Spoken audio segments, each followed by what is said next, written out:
For those of you who are already here, I'd like to welcome you to Durrell today. And to introduce myself, my name is Sarah. I'm going to be your communicator here in the parkland today. And I'd like to thank you for coming along and supporting the work of our charity. Now, as you're going around the parkland today, you're going to see some rather unusual animals. They're not the typical zoo animals that you might expect to see in any zoo. Durrell's particular interests were in islands and highlands, and that's where our expertise lie here at Durrell. So you're going to see lots of animals, especially from islands, and the island that we do seem to have most influence in is the island of Madagascar. And this is where my tortoise comes from today. In fact, we this year are just celebrating our 25 years existence out in Madagascar, and the work that we've been doing out here is starting to show, and some of the most threatened species of that island have been literally saved from the brink of extinction by the staff that are working out there for Durrell.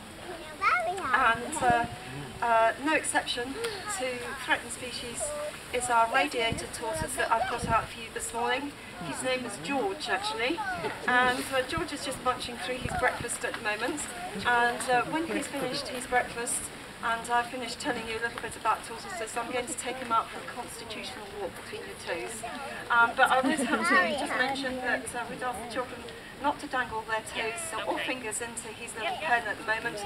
And when I do bring George out, for those of you who are wearing sandals, in fact anybody, you need to keep your toes clear of him, because George has got very sharp lips. Tortoises don't have teeth, and they're very partial to tomatoes, and they can't really distinguish the difference between toes and tomatoes, so we just have to all be a little bit careful.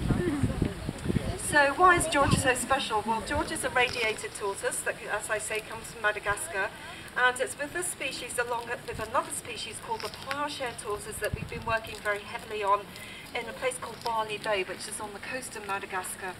And the ploughshare tortoise in particular, which we're soon going to get in our collection here, has had a real problem. And it was so much on the decline that we initially bought 20 ploughshare tortoises into our little protected breeding area down in Barley Bay, and we've bred 200 to date. Why are tortoises so threatened though? Well, tortoises are incredibly threatened, and this threat started many, many years ago. You know, tortoises, as we do know, take quite a long time to do everything, and one of the things they take a long time overdoing is actually dying. And so it's for this reason that sailors on their long voyages used to stop by on islands where large tortoises were present, pick them up and strap them down to the decks of their ship, and then they had a fresh supply of protein for their long voyages because of the length of time these animals take to expire. They used to also dig up the nest sites of tortoises too and collect the great big eggs from them, because that was also a good source of protein. So many years ago the threat started happening.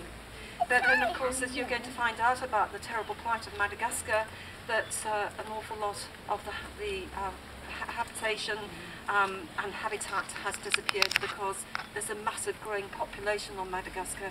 In fact, it's estimated that 70% of Madagascar's population are under the age of 25, and that the average family size is between 6 and 8 children, so they're having to knock down the trees to clear the land to grow crops. The land's not particularly suited for growing for agricultural purposes to begin with, and after a couple of years of growing something, the land's depleted of nutrition and then abandoned, and the island's left to erode. So loss of habitat is the next threat to our tortoises, but perhaps the worst threat of all is the terrible pet trade. Now, the pet trade has affected tortoises throughout the world because these are animals that people seem to lust after as wanting for pets. And nowadays, large sums of money exchange hands to purchase a tortoise for a pet. Some of you might have tortoises in your back garden from that pet trade that existed back in the 50s and the 60s. Some of us have been successful in keeping and rearing those tortoises that originally came from Mediterranean countries, but sadly many of the tortoises that were exported from that during that time sadly died.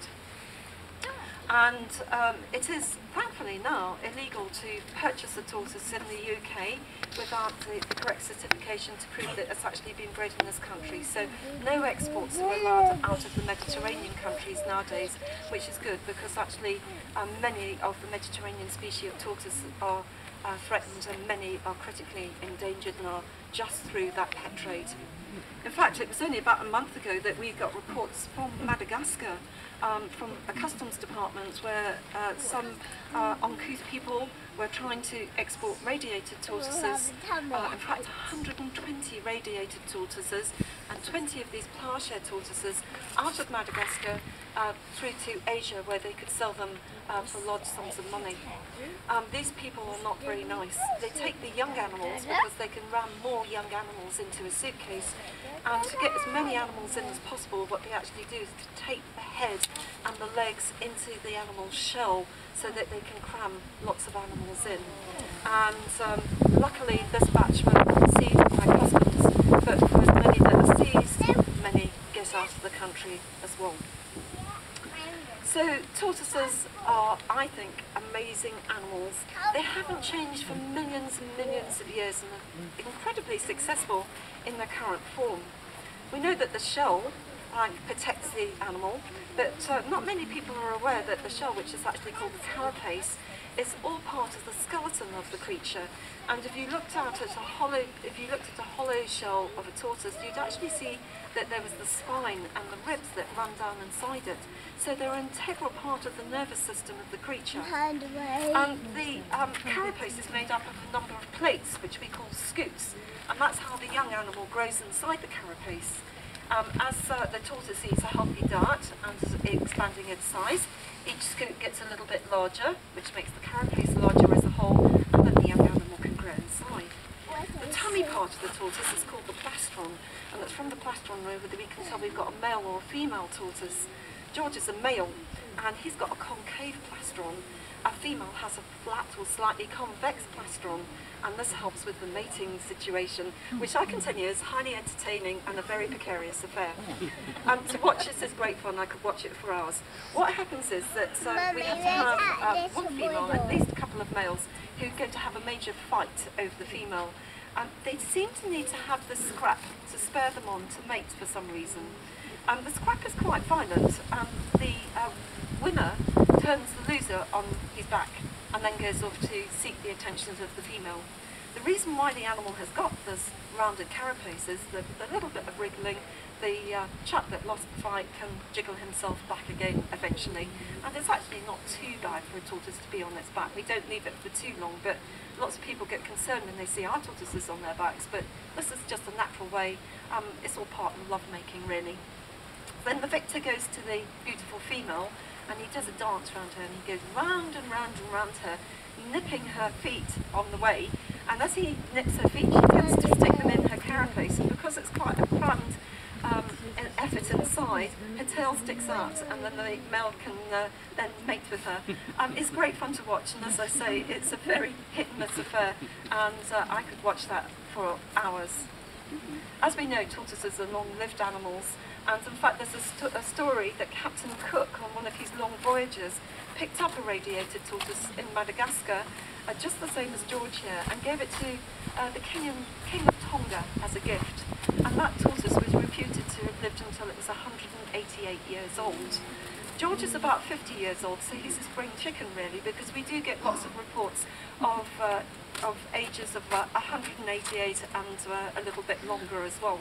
So their longevity is massive, and that's why the Chinese use these animals as symbols for longevity, and it's a good luck charm to give a little ornament or model of a tortoise to a friend for a long and healthy life.